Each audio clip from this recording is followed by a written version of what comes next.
send an email to ctntraining@emmes.com clarifying who was in attendance. We planned today's presentation to allow for plenty of audience interaction, so we encourage you at any time to press *1 to ask a question or provide discussion input. You're also welcome to enter your question by using the Q&A feature at the top of your screen. Dennis, I'll go ahead and turn things over to you now. Okay. Well, good morning for those of you on the West Coast and good afternoon for those on the East Coast. Today we really want to talk about the importance of the data that we collect within the CTN and ways in which we hope we can improve the quality of that data. So as you can see on your screen, we have a number of points we hope to be able to cover over the course of our webinar. Looking at the outline, the first is really talking about the factors that are involved in trying to enable cross-study analysis. One of the things we'll talk about is the availability of a large set of data that can be used for secondary data analyses, and hopefully we will encourage folks to be able to use that in a meaningful way. Secondly, the process by which we implement and maintain standardized biological measures, data collection forms, and assessment instruments. There's been an attempt in the past with varying degrees of success to develop a common assessment battery within the CTN, and what we would hope to do is to talk about some of the recommendations from a task force that's been working within the CTN to try to help reestablish and standardize those processes. Third, we hope to talk about the method by which, or the importance of, combining self-report information with biological measures as a way of trying to look at and capture different aspects of drug use that can be used as part of the definition of primary and secondary outcome measures. And finally, and actually where we will begin the discussion, is trying to maximize the value of the CTN's Public Data Share, which is a repository of data that's been collected across the multiple protocols within the CTN, and we'll talk more about that as we move forward. So, we really want to start at the last of those 4 points, and that really is talking about maximizing the value of the CTN's Public Data Share.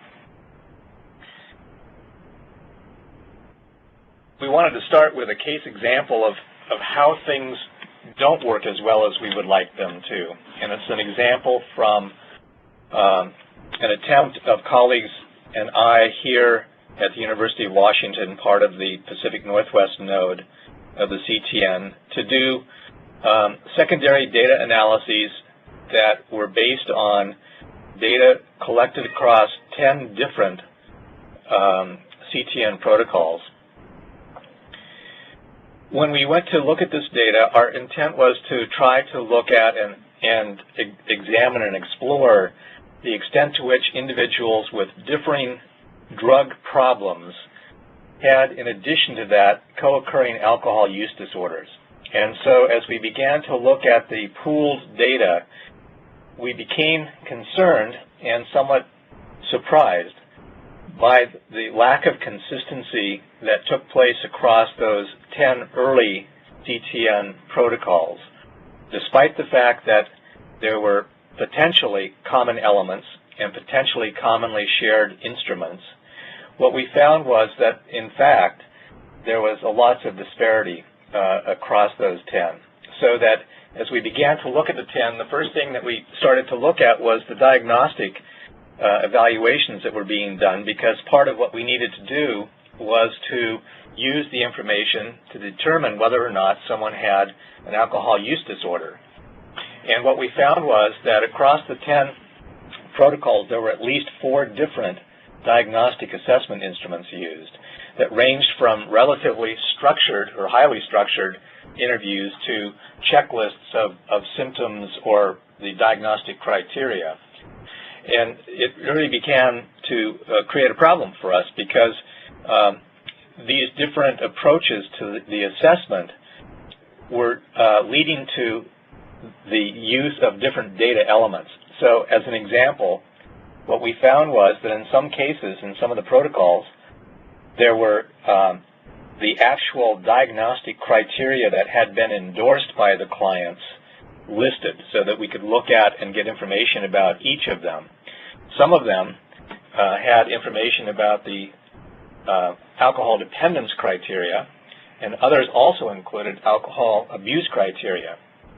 Others didn't have any criteria endorsement at all, excuse me, but rather merely said whether or not the person met the criterion for an alcohol use disorder. So the range of available information to us was really quite markedly different across these different approaches.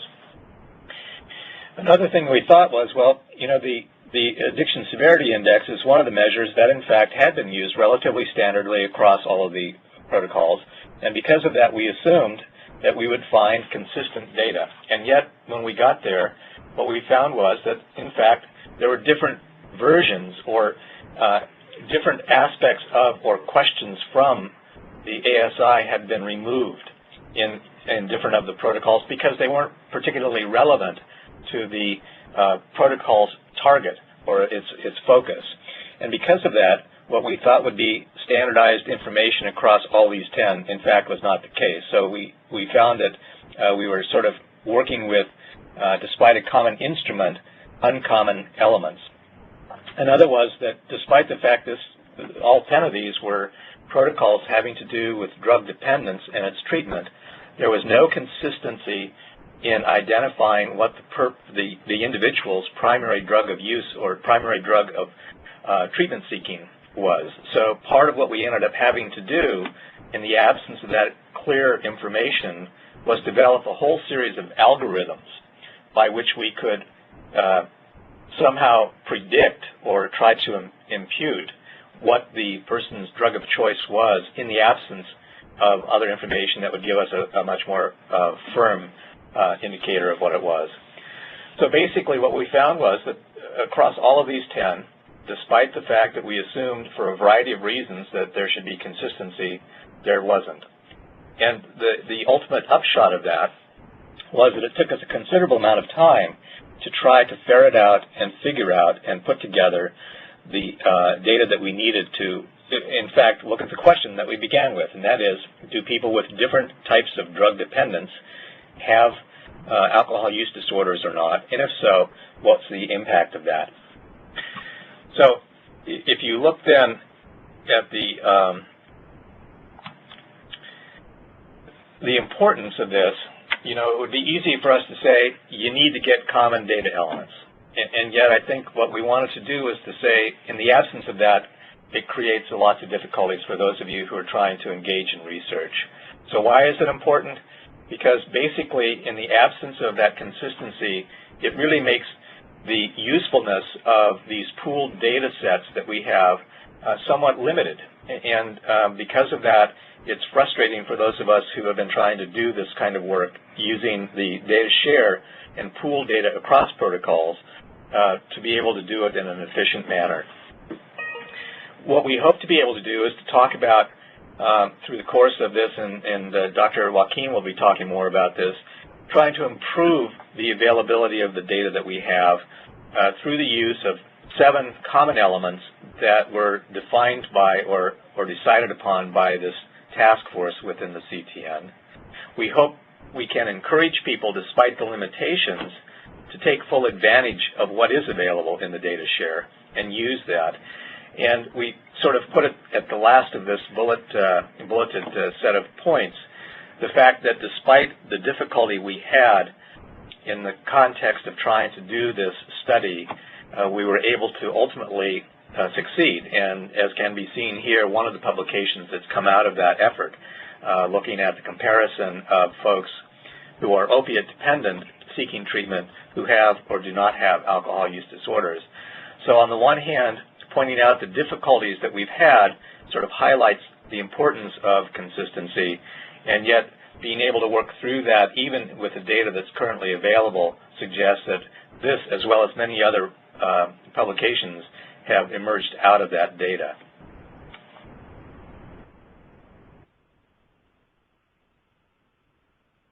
Find my place here.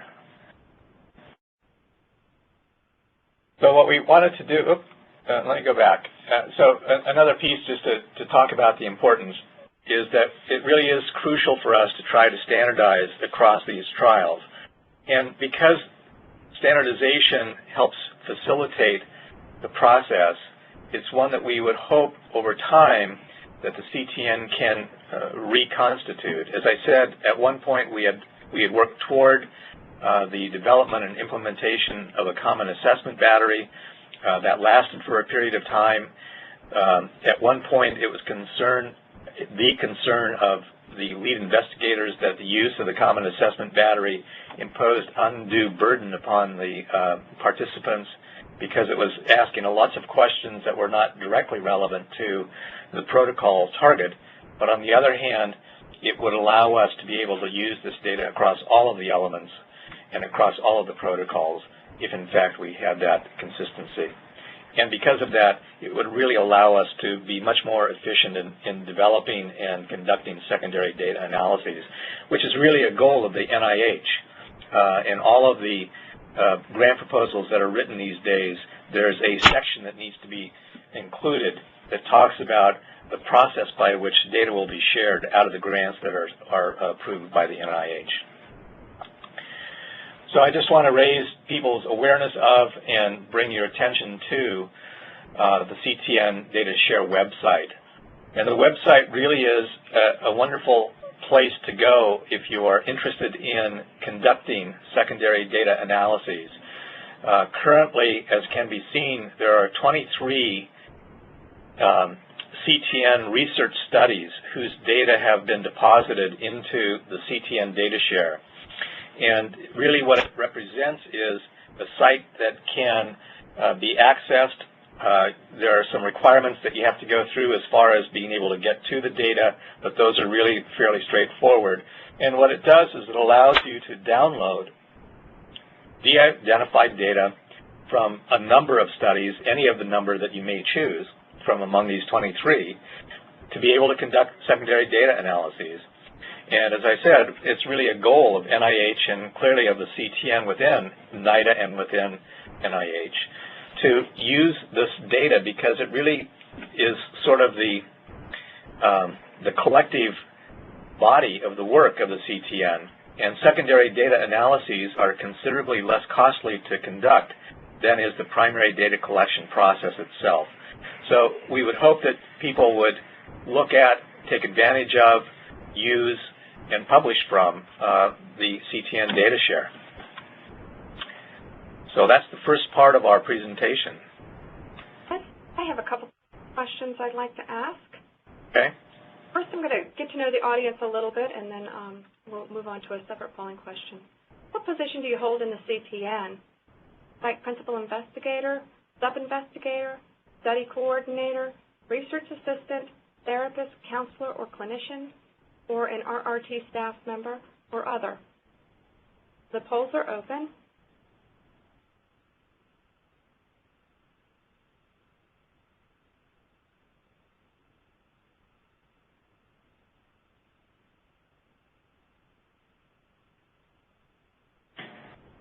All right, I'm going to go ahead and show the results. You can continue to put your responses in.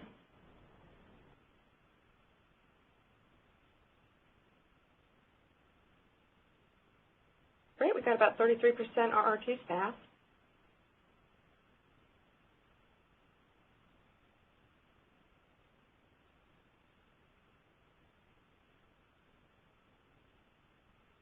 Fantastic. I'm going to move it over and ask for CTN level of experience. What's your level of experience working in the CTN trials? 0 to 1 year, 2 to 5, 6 to 10, or 11 or more?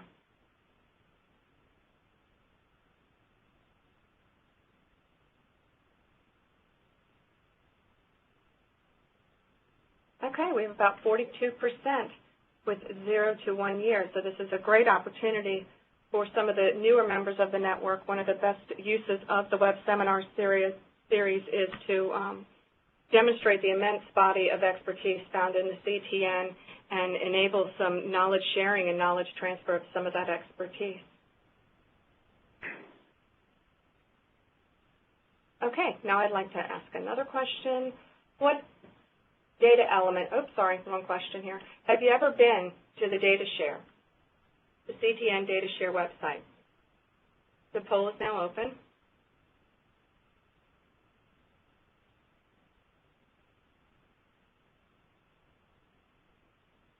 Okay, Dennis, it looks like 94% have not been to the data share website. So we've exposed them to something new. That's fantastic, isn't it? Yeah. And again, I would encourage folks to take advantage and look at what's available there. It really is a rich repository.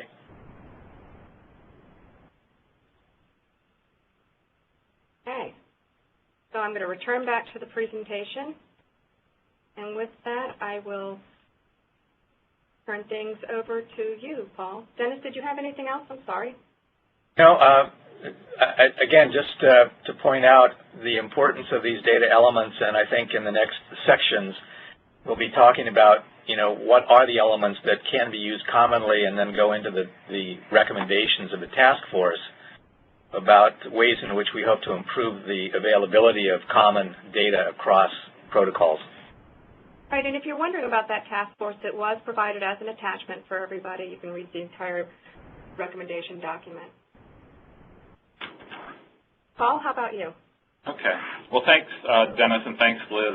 And I just wanted to mention and emphasize what was brought up earlier, is that we want to make sure this webinar is as interactive as possible. So you should feel free to interrupt at any time and ask questions. And I think you do that just by pressing *1 on the phone. And what I hope to accomplish with this part of the presentation is really to provide an introduction to common data elements, to describe what they are and how they can be useful for conducting research. In particular, I'm going to focus kind of in general on how the implementation of common data elements within a research environment can be beneficial to performing cross-study analyses. And so first I'd like to start just with the definition of a data element so that we're all on the same page. And you can think of a data element as a logical unit of information that essentially describes one thing. And so a data element has a number of attributes.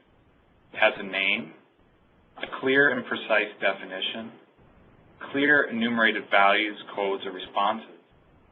And then in the context of clinical trials and in clinical data, a data element would occupy the space on a case report form or within a database record. And I thought it would be helpful just to provide a basic example of a data element that is used probably in most, if not all, clinical research projects, which is race. And this data element describes one thing about a study participant. It can have the following attributes within the context of a clinical study. It has a name, which is race. It has a clear and precise definition, which here, it could be a study person is asked to choose which racial category or categories he or she identifies with. And then it has clear enumerated values or codes. And in this case, this would span 6 specific responses, where it could be American Indian or Alaska Native, Asian, Black or African American, Native Hawaiian or Pacific Islander, white, or other. And so the concept of common data elements takes these data elements like race that would have been used in a clinical research project and applies standard definitions, standard code lists, and standard instructions. And the idea is then to take these common data elements and integrate them into many clinical trials really during the design phase such that the data would be collected and stored in a standardized manner. So if you take our example of race, you can imagine that identifying the race of an individual in a research project could involve different definitions, have varying code lists, and different instructions on how the data should be collected. And inconsistencies in the collection of data elements, like race in this example, really has the potential to make it impossible to aggregate and manage data sets across trials to investigate what might be even the most basic of questions. And in fact, for the data element of race, NIH itself has standardized the way researchers of studies should capture race, as this information on ongoing trials is submitted to NIH. And this common way of collecting race allows NIH to tabulate this information consistently and in a standard manner across hundreds, probably thousands of studies. And so NIH has seen the value in standardizing a variable like race so that they can do these cross-study analyses. Now, it's important to note that the creation of common data elements really can't be done in a vacuum. It typically involves a working group, collaborations among experienced researchers to make sure that these standard definitions, code lists, and instructions are useful and appropriate. And I'd also like to point out that the concept of common data elements is really not new. There have been a number of research areas that have already taken major initiatives of creating common data elements. This includes the National Cancer Institute and the National Institute of Neurological Disorders and Stroke. And in fact, NIDA has and continues to explore opportunities for developing common data elements. And it is involved in current efforts of creating common data elements in the development of electronic health and medical records for the treatment of substance use disorders that could be applied in a primary care setting. And you may have noted there have been some workshops on this already, really to get CTN investigator input into this. And just as an aside, I just kind of encourage you to keep your eyes open really over the next couple of months, as you may see some communications that come out of the CTN related to this initiative. So what are the different types of common data elements? Well, common data elements can really take the form of general variables that may be collected across most, if not all, disease or therapeutic areas. And this may include things like demographics and adverse event information, where the definition and the attributes of these common data elements do not depend on the disease. But then there are ones that are very disease-specific, where you may only need common data elements within a very focused area. And if you think of substance use disorder research and the data that are typically collected within the clinical trials network, data elements related to like types of illicit drugs that are used or timeline followback would be specific to substance use disorders. And you can kind of think of many of the standard assessments in substance use research, like the Addiction Severity Index, are examples of data elements that have already been standardized, although as Dennis had pointed out, we need to recognize that there may be subtle differences with varying versions or the use and not use of specific questions when using these standardized instruments. And Wakim will describe in more detail some of the specifics of the CTN's work and recommendations of a set of key questions and instruments that would be used across CTN clinical trials. And so I've alluded to, I think, a number of the benefits of common data elements, but I thought it would be good just to explicitly state them.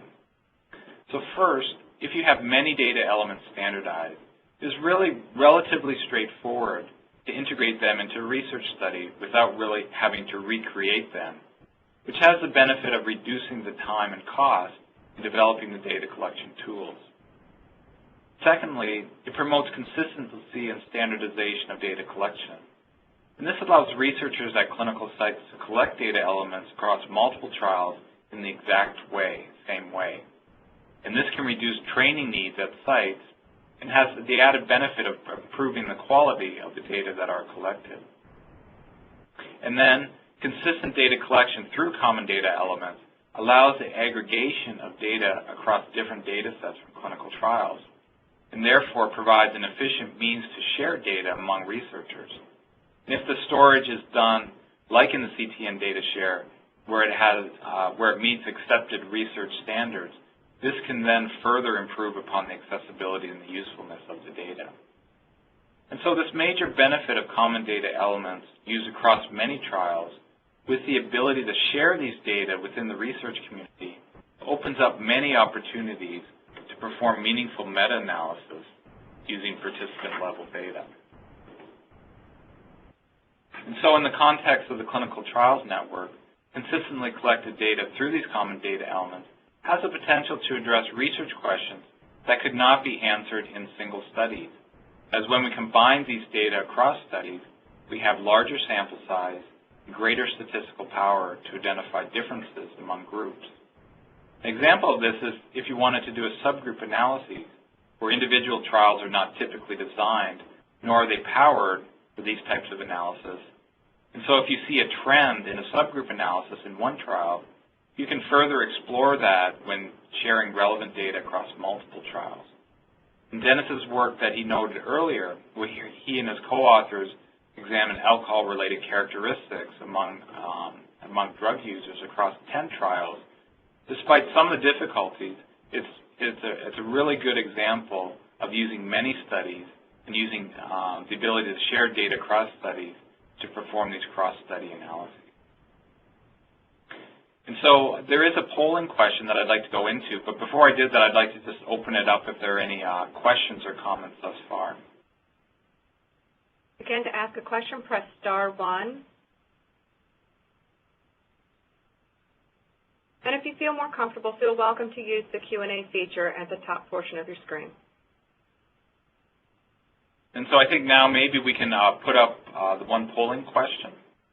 And so we just wanted to get a sense from the individuals on this call, just what data elements have you used within the context of the clinical trials network? Which data elements have you used most commonly?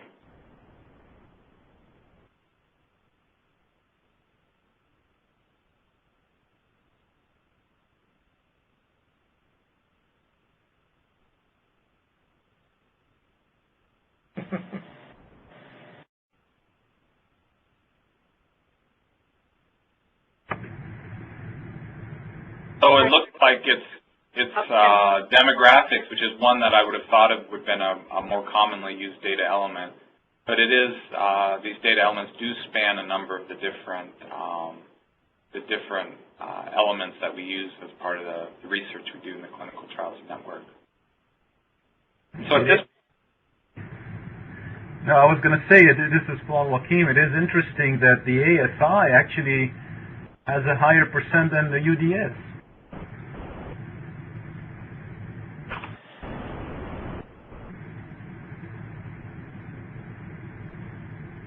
At this point, I'd like to turn it over to Paul, who will now discuss the implementation and some of the standardizations that have done using these concepts as it relates to NIDA and the Clinical Trials Network. Okay, thanks, Paul, and hello, everybody. I'll be talking about implementing and maintaining standardization, which basically Paul talked about the building blocks of standardization, how they allow for cross-study analysis. He basically pointed out the important benefits of standardization. So it's a good thing. Standardization is a good thing. But how do we in the CTN implement and maintain standardization? And again, before I start, I want to reiterate, please feel free to interrupt with questions and comments. This is very informal. So, in an effort to implement and maintain standardization within the CTN, about 2 years ago, in November 2008, the CTN Executive Committee approved the formation of a task force to look into two issues. And these are the two goals you see on the screen. Goal one is to recommend a clinically meaningful outcome on drug use to be used in CTN clinical trials and a method to capture that outcome. And the second goal is to recommend a set of key questions and instruments that would be used across CTN clinical trials. Dennis will be talking about the task force recommendation for goal number 1, and I'll talk about the task force's recommendation for goal number 2. By the way, the three of us, Dennis, Paul, and I, all three of us were on the task force. So Paul and Dennis, feel free also to interject if there's anything you want to add. These recommendations were approved by the CTN Steering Committee in April of 2010. So, before I get into the recommendations for goal number 2, let's talk about why this is important. And the first point is to collect and analyze data on clinically meaningful outcomes at critical time points in the most cost-effective manner.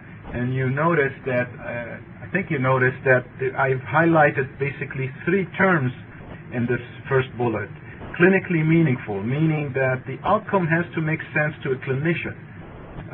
Critical time points, Is it at the end of treatment? Is it at 3 months, 6 months, 12 months? And cost effective. If a 6-month assessment is a good proxy of a 12-month outcome, we can shorten the trial and get less missing data by having the assessment at 6 months. So for example, in smoking, it was found that prolonged abstinence during a trial is a good indicator of lifelong abstinence. So that would be a good candidate for a primary outcome for treating nicotine addiction. The second point is that if we have a common scale, we can look at the outcomes from different trials and compare effectiveness from different treatments, conduct meta-analyses.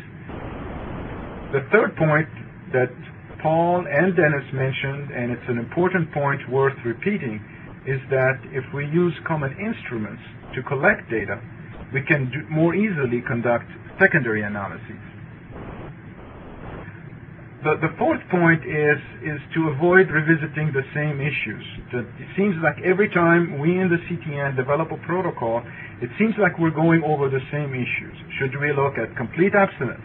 Should we look at number of days of drug use? Should we look at time to relapse? Number of weeks of abstinence?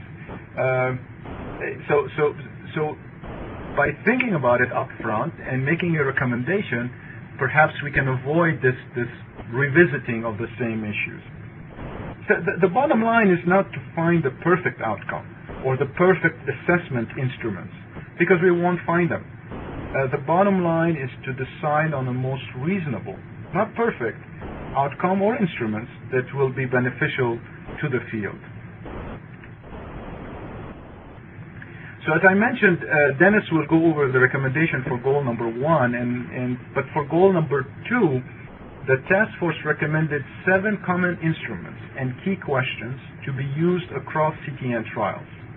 And they are listed on the slide: qualitative urine drug screening test, timeline Followback, standardized demographics form, the CTN ASI Lite, and this time we specified the specific version so that, as Dennis mentioned at the beginning, even though you can use ASI Lite, but sometimes different trials were using different versions. Number 5 is a question on primary drug abuse. Again, that relates to what Dennis was talking about. 6 is a question on age of first use. And 7 is the World Health Organization Quality of Life BREF instrument. So what I'm going to do is I'm going to go briefly over each one of those. So we'll start with the biological testing for presence of drugs as outcome measures. Biological testing is the gold standard for determining substance use in clinical trials on treating substance use disorder. But there are several options of biological testing. Urine drug screening test, or UDS, they can be qualitative, meaning they only determine whether there is an indication of use. It's kind of a yes-no, positive, negative, and this is what the task force recommended. A qualitative UDS is usually considered positive if the BE concentration in the urine exceeds 300 nanogram per milliliter. The urine test can also be quantitative, meaning they indicate how much concentration of BE there is in the urine, and this is translated into how much illicit drug was used. There are also sweat patches, saliva with a swab, nails or hair. They're all biological tests that have been used.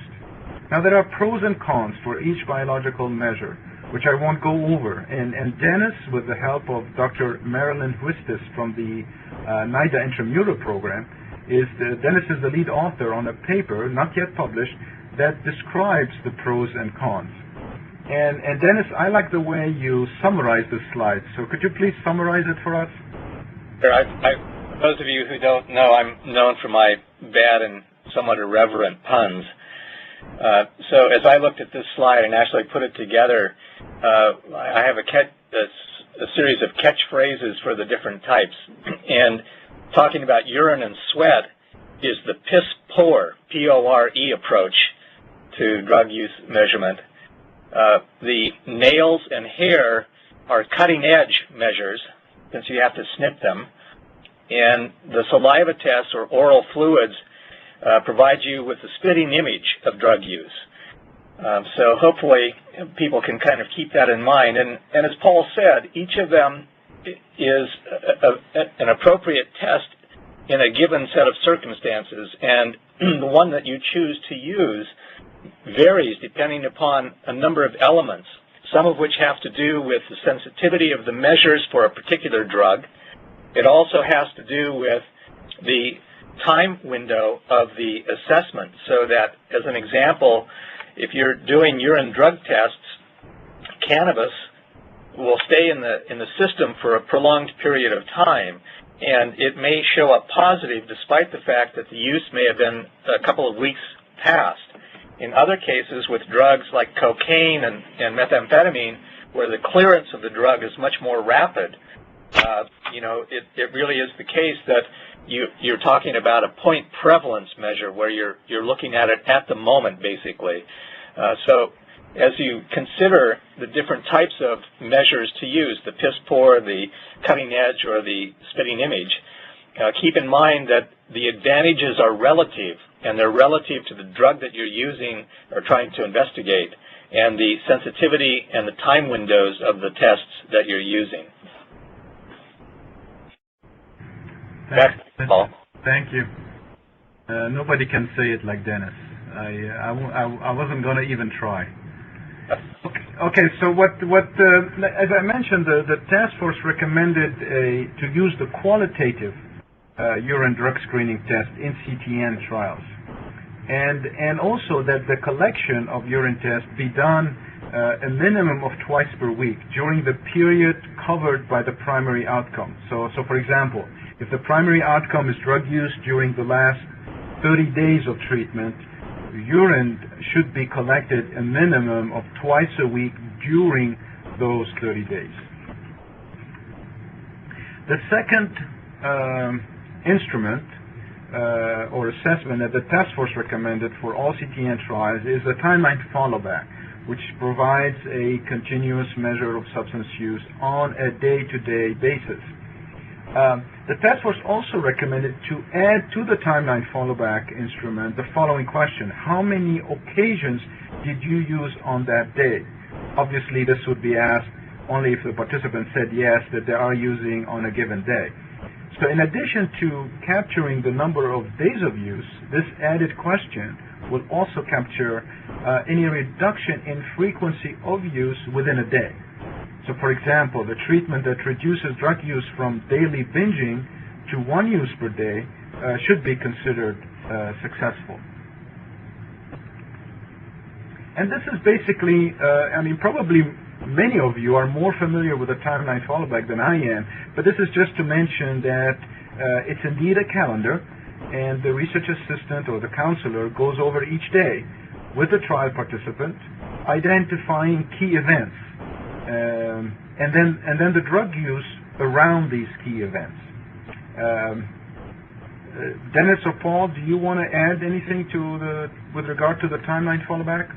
I just mentioned that it's a very flexible approach to assessment, and one of the things that's good is here in the example you see that there are some standard key dates, so New Year's Day and Martin Luther King Day, but the other is that it's useful to personalize the calendar by asking people to include particularly relevant personal dates.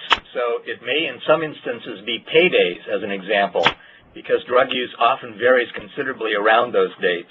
Or it may be a birthday or an anniversary or some other meaningful date for them.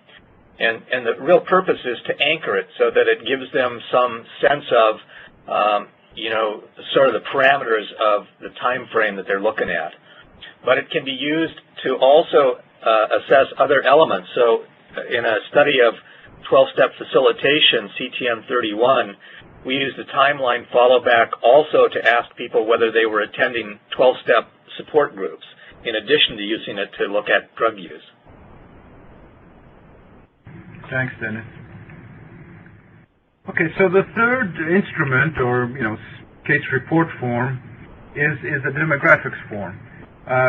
You wouldn't believe how complicated it is to find out about these 4 simple questions: date of birth, gender, ethnicity, and race. I mean, even gender is not as straightforward as you might think. I remember the protocol development team of a CTN HIV trial. We spent more than an hour on the question of gender, and I'll spare you the details. But this is the form we've been using. You notice that ethnicity and race are separated. That's how the Census Bureau tends to do it. And we, CTN, even NIH, we tend to follow the Census Bureau when it comes to demographic classification. Also note that for race, we allow for multi-race, so participants can check more than one box. The fourth is the ASI. The ASI is one of the most widely used instruments in substance use research, and we saw it in our poll. It gives a broader look at the effect of drug use in participants' lives, and has been useful also for treatment planning as well. And the CTN ASI Lite, and more specifically the October 24th, 2000 version, has been used in past CTN trials and was part of the CTN's old Common Assessment Battery. And it asks a number of questions regarding substance use, and it covers 7 important domains. It actually asks 142 questions, including all the questions needed to derive the composite score for each of the 7 domains. I'll just mention, for those who aren't familiar with the composite score, those are scores that allow you to actually look at change across time. So many of the questions in that pool of 142 questions are ones that are relatively stable in nature and are not likely to change over time. The composite scores are composed of questions that allow the latitude of change. So what's good about the use of the composite scores is that it's something that you can get, and you have a relative indicator of severity of use or these problem areas at one point, but it also allows you to look at change over time in those areas. Yeah, that's important. Thanks, Dennis, for the clarification. Yeah, and the ASI, I mean, we asked, the ASI takes, on average, 45 minutes to administer. It depends on the responses from the participants. So the more there's use, the more questions are asked. And you can see the slide lists the 7 domains. And the team task force members agreed that all 7 domains are important and should be captured for consistency and to facilitate secondary analysis across trials. The fifth common, sort of the fifth question, which in this case is just a question, is about the primary drug of use. And as you have heard Dennis's story at the beginning, this simple information is not as obvious as one would think. There are many variations of getting this piece of information, and sometimes these variations are so different that the answer is not comparable across trials, as Dennis pointed out at the beginning. So the task force was very specific in spelling out the exact question to ask regarding the primary drug of use. And the details here are shown. We're showing the original question in the full ASI instrument, not the ASI Lite. This was in the bigger version of the ASI. That's how the question was. That's the top part. And then how the task force slightly modified it for our purposes. So this is just to illustrate that the task force wanted to be very specific about this particular question.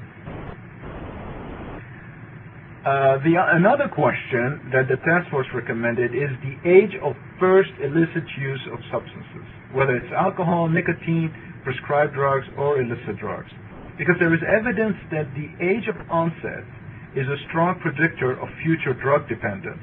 So capturing this information and reporting it in publication describes an important characteristic of the sample being studied.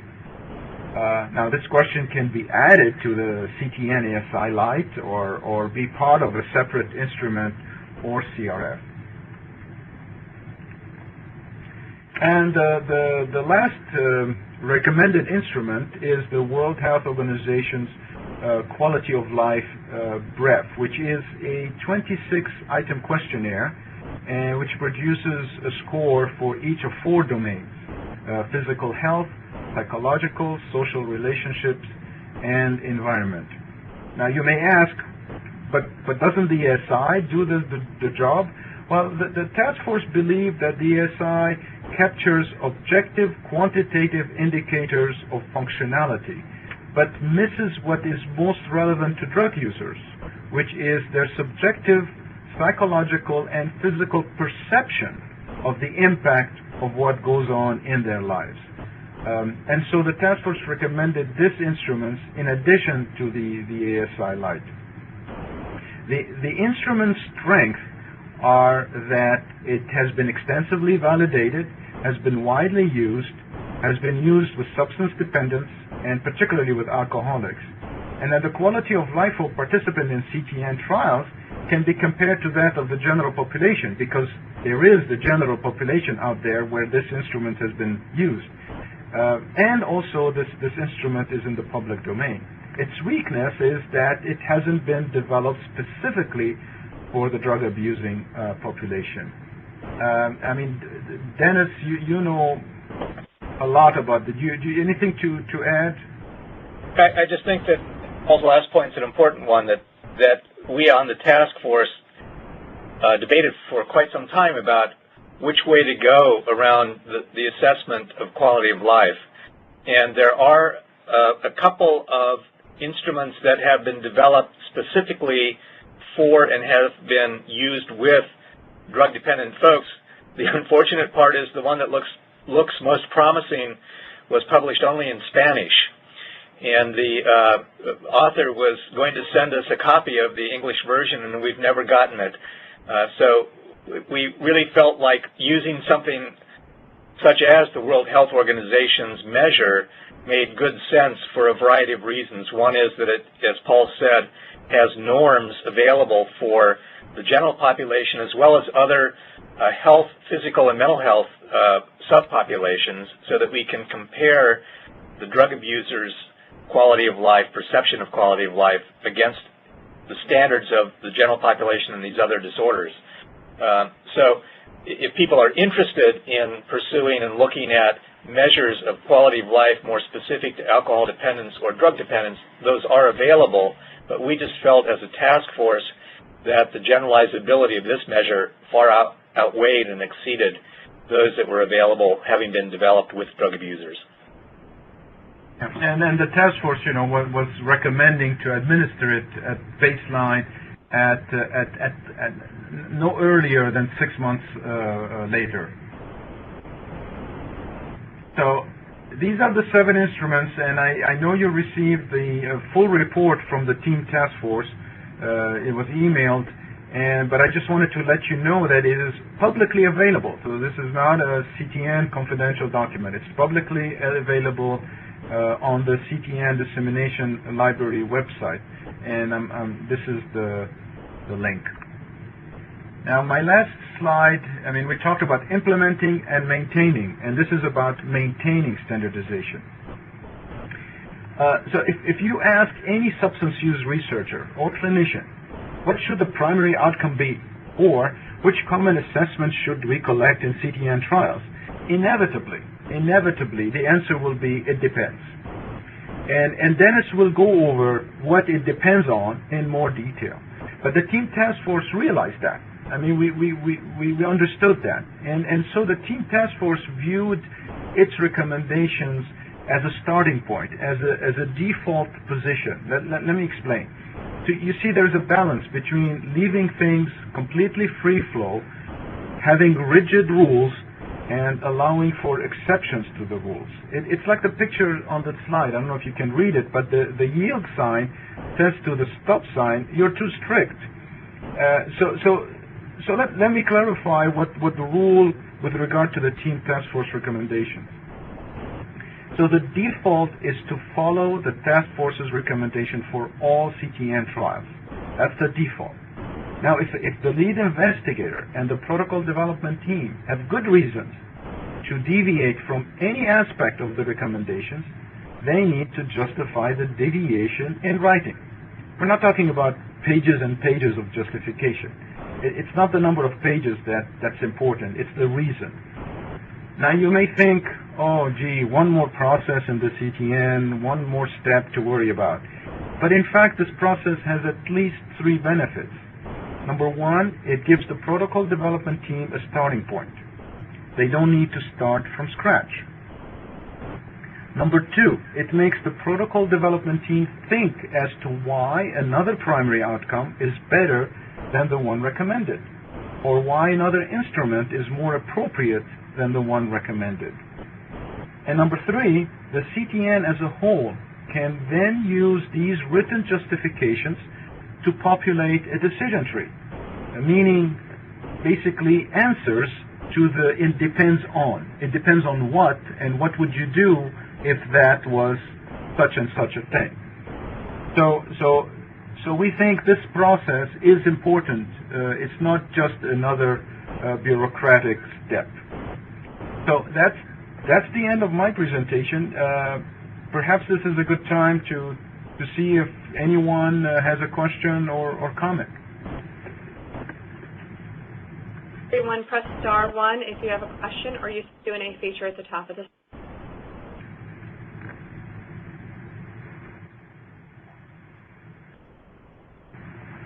Dennis, let's get turned over back to you. Okay. I'll just maybe give an example of one of the things as an exception to the rule that Paul just talked about, and that's one of the currently a protocol within the CTN that's currently in the field, and that's the Smart ED CTN 47, which is looking at screening and brief intervention targeting drug use in emergency departments. And the exception is that this is an intervention that takes place in an emergency department that probably is not going to exceed maybe 20 to 30 minutes in time total for the intervention. And one of the concerns has been in brief intervention research the impact of assessment reactivity. That is, that it may well be that the assessment process in and of itself is sufficient in some cases to motivate behavioral change, independent of the intervention that might follow. And so one of the things that we as a protocol development team needed to struggle with was, do we in fact use all of the elements of the standardized recommended measures in the context of this particular protocol? And the answer was no, that for a variety of reasons, because of the unique characteristics of the intervention and the brevity of the intervention and the concern about the reactivity, that we chose not to do all of those.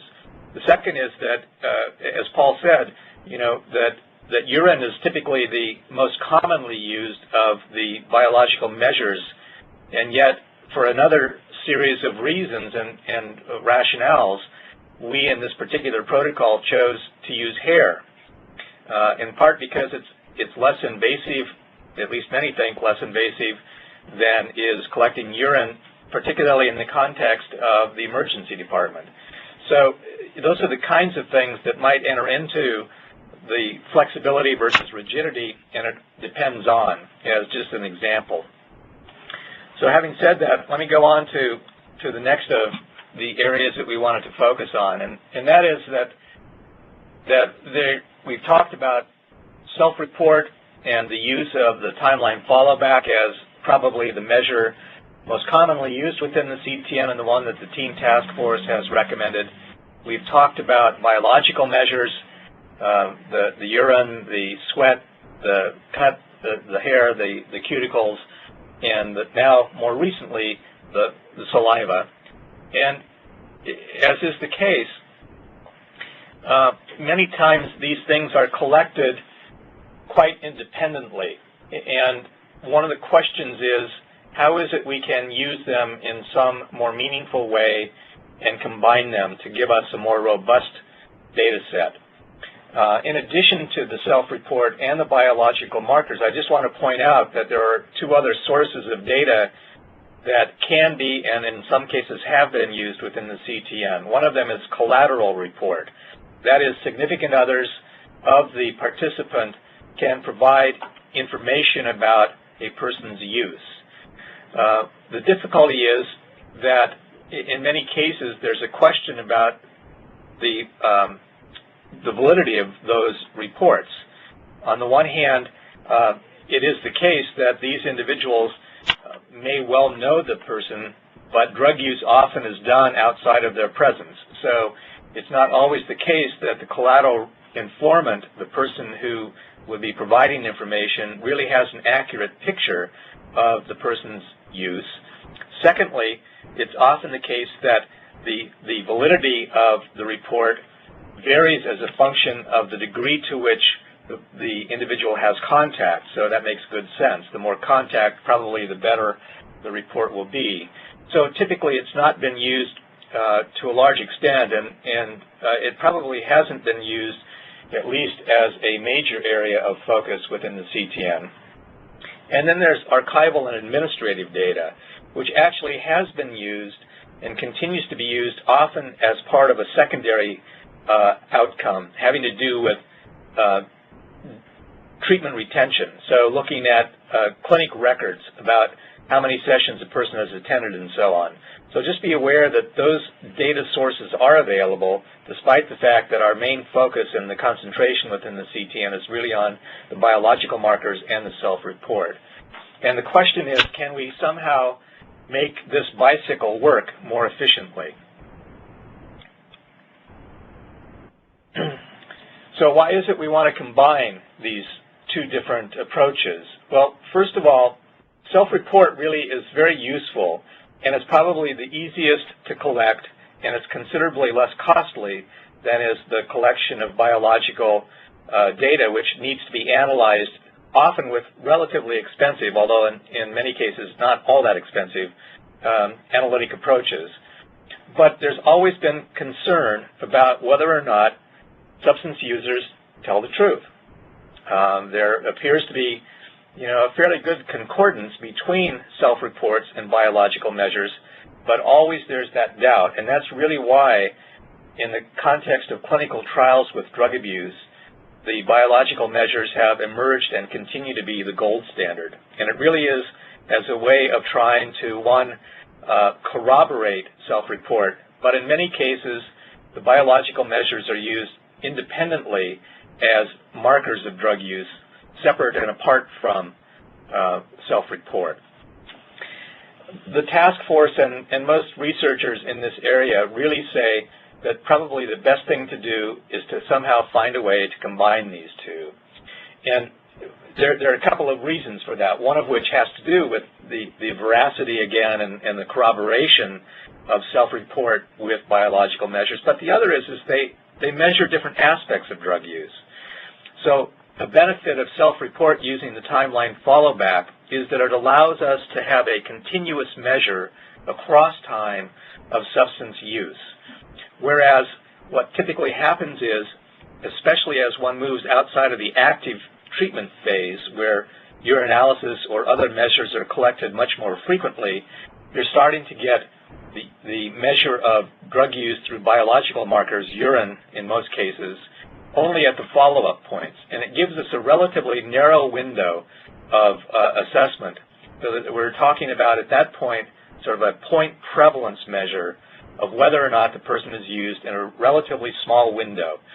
And so each of them provides qualitatively different information, both of which are important. And so the real issue is, can we somehow make this a more consistent process, that we can use these things in a way that takes us from our sort of triangularly wheeled bicycle to a tandem in which they are combined meaningfully in some way. And really, this is the focus and has been sort of a goal of the task force and of other researchers in the field. So self-report corroborated by biological measures over the corresponding time window is most often the way in which this combination takes place. And as had been pointed out, you received a copy of the team task force report, and if you look at that when you have the opportunity, in Appendix A, there is an example of the way in which one has to superimpose the biological time frame over and top of the self-report to figure out, how these things are combined. But that's part and parcel of the information that's provided in the handout on the task force report. In all cases, if you have a positive toxicology result, it overrules self-report. So if a person says that he or she has been abstinent the entire time, but at any point along the way, there's a positive urinalysis or a positive indicator from other of these biological measures, that supersedes the self-report. And then there are examples, one of which is from Dr. Jean Somoza, who's one of the principal investigators and the person in charge of the Ohio Valley node within the CTN, of putting together this information using algorithms that take into account self-report, the pharmacokinetics of the drug, and the drug measure, biological measure being used, and looking at the concordance between those two or among them. So there are ways that are out there that can be used to put this all into perspective and to combine it. But the important thing is that the task force really feels that it's necessary to somehow use them in combination. So, as Paul said, he had talked about the aspects of the second goal of this task force, and the first goal of the task force was to try to put together a definition of an appropriate outcome measure.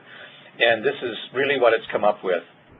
And it's to define the primary outcome as the number of days of drug use during the last 30 days of active treatment.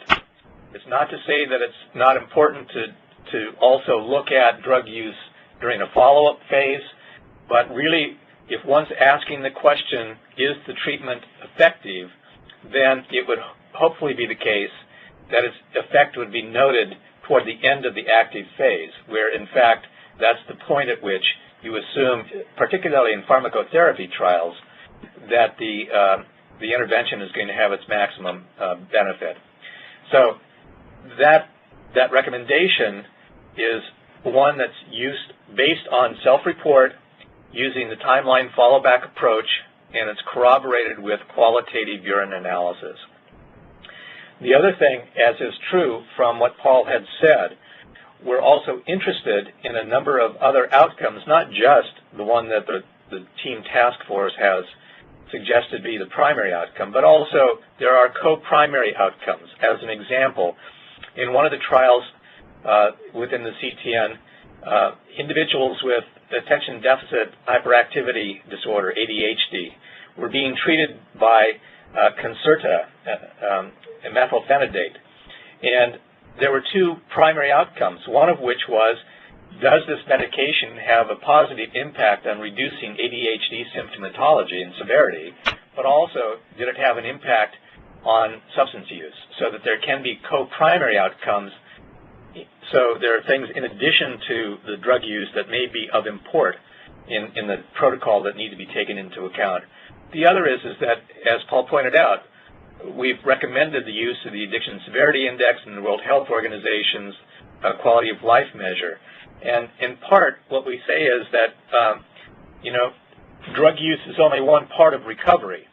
And recovery is much more than either stopping or reducing drug use. That it's also important for us to look at psychosocial functioning in all the domains that are assessed by the Addiction Severity Index. It's important to look at the well-being of the individual as assessed by the World Health Organization's quality of life measure. It's important to look at life satisfaction. And in many cases, depending upon the nature of the intervention and the target of the intervention, other aspects of function might be taken into account. So things like depression or specific kinds of disorders, psychiatric disorders or psychological functions would be considered as well. So on the one hand, because this is a drug treatment clinical trials network, we really look at the primary outcome as focusing on drug use. But we also know that for a person to recover meaningfully and for us to be able to capture that change across time, we need to assess more and be aware of changes in other areas of life function. So those are the recommendations from the team task force. And as Paul said, you know, it depends. Those are the recommendations, but there is that need for both flexibility versus rigidity and the ability to modify things as would be dictated by the nature of the protocol, the intervention, and so on. So one of the things that Paul had mentioned is that a number of us are working on this manuscript that derives from a workshop excuse me, that NIDA and the CTN put on about a year ago that has to do with assessing outcomes within drug abuse clinical trials.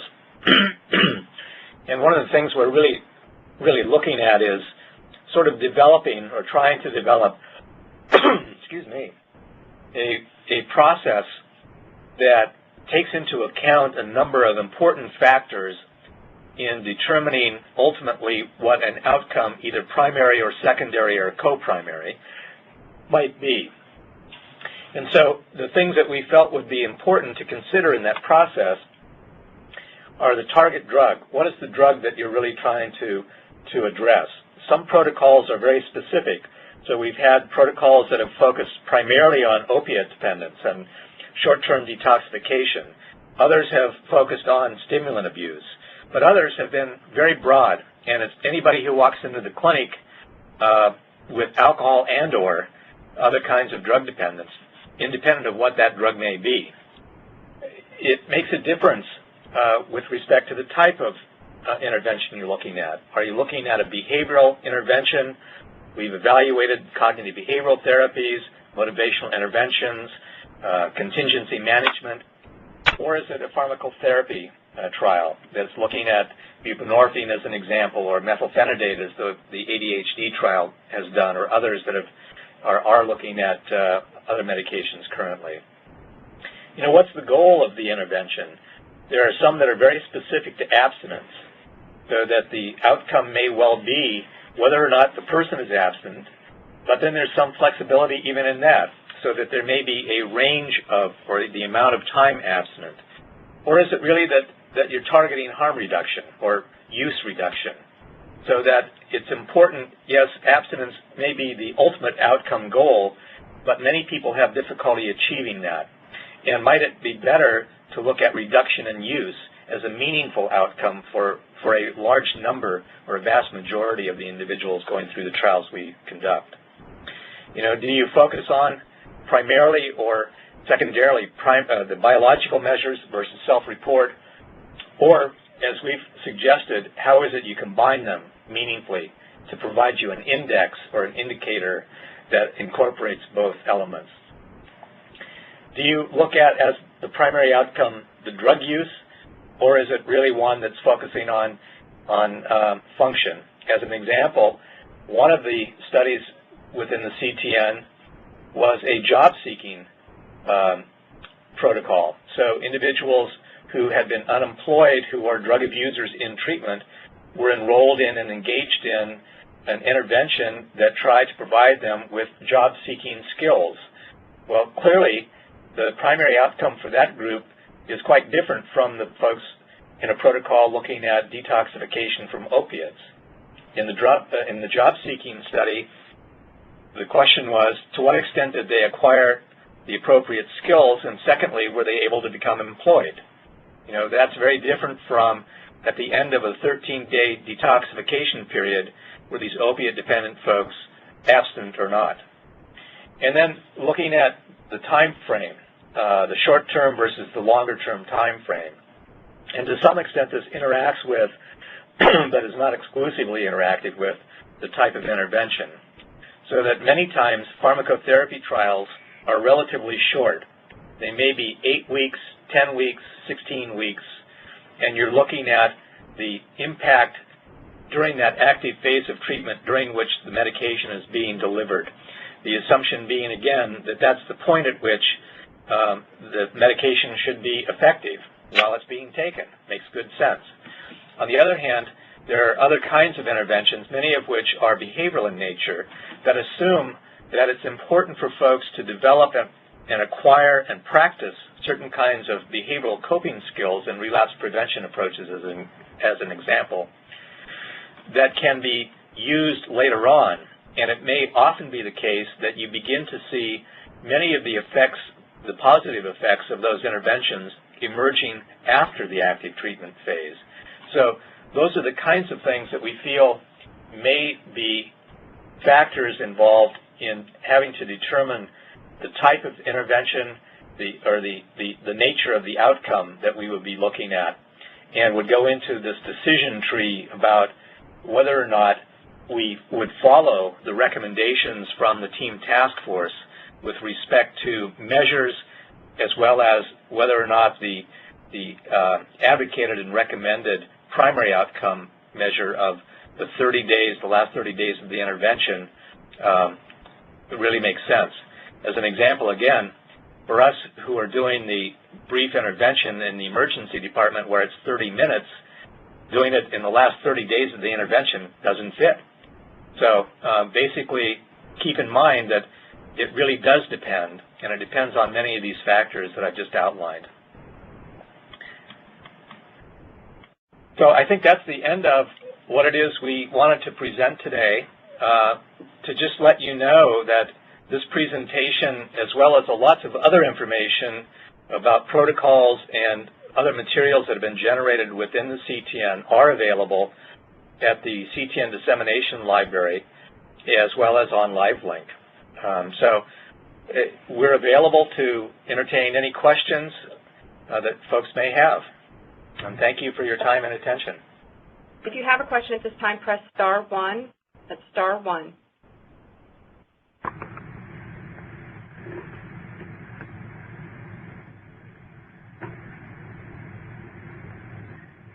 Okay, I think you guys covered material pretty comprehensively.